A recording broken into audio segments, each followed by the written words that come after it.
welcome sa aming farm. Hello, eto pala yung farm namin. Ito yung mga batang talong.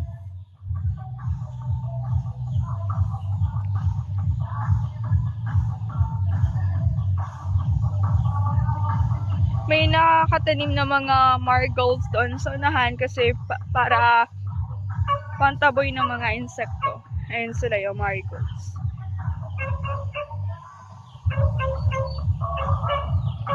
Ito yung mga talong.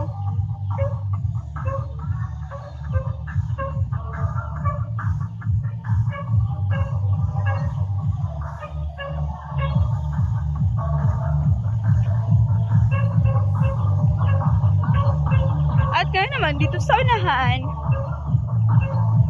may mga sitaw kasi mag-harvest kami ngayon ng sitaw.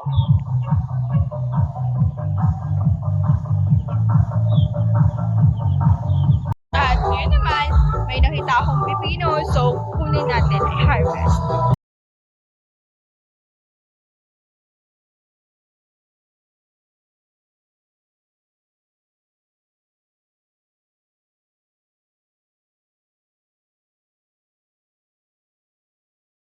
That would be all. Thank you!